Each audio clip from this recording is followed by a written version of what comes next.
Hello दोस्तों, नमस्ते, प्रणाम सभी को, जय श्री राम। मैं हूँ सीमा मौर्य, मेरा चैनल है सीमा रंगत। आप सभी को सीमा रंगत चैनल में स्वागत है। और भाभी का चैनल है संगीत बाई किरण, उनके भी चैनल पे आप सबको स्वागत करती हूँ। और आप सबके बीच में एक चुटकुल नाच गीत लेके आई हूँ। आप लोग को कैसा लगा कमेंट करके जरूर बताइएगा आप लोग। और अपनी छोटी बहन को पर आप लोग प्यार आशीर्वाद बनाए रखिएगा। आप लोग से विनती करती हूँ कि अपनी बहन को आप लोग सपोर्ट करें प्लीज।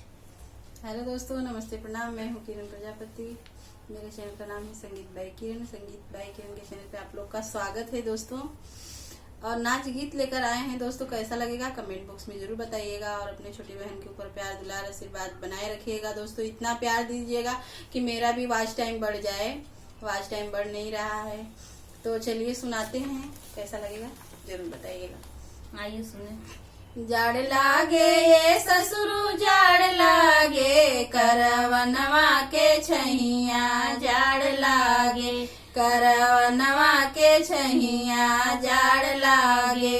ओढ़ले हुए बहुअर ओढ़ले हूँ, मोरी ललकी रजैया ओढ़ले हूँ, मोरी ललकी रजैया ओढ़ले हूँ।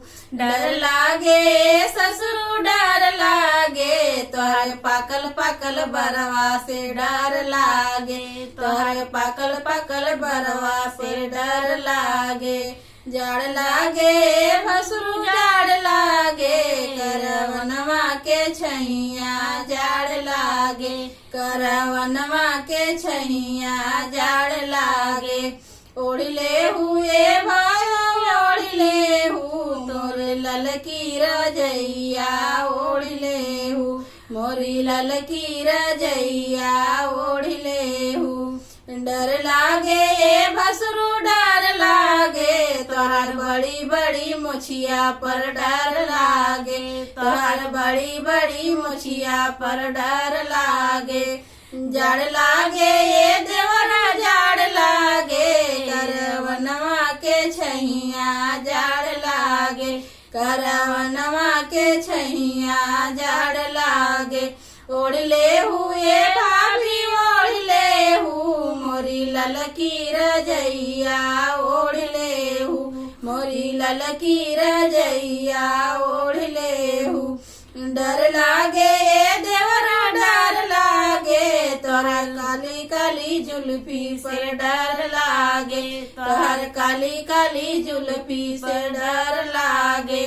जाड़ लागे ये सैया जाड़ लागे, करवनवा के छैया जाड़ लागे, करवनवा के छैया जाड़ लागे। ओढ़ले हुए धनिया ओढ़ले हूँ, मोरी ललकी रजैया ओढ़ले हूँ, मोरी ललकी रजैया ओढ़ले हूँ। डर लागे ये सैया डर लागे, तोहर चढ़ली जवनिया डर लागे, तोहर चढ़ली जवनिया में डर लागे। जड़ लागे ये ससुरु जाड़ लागे, करवनवा के छैया जाड़ लागे, करवनवा के छैया जाड़ लागे।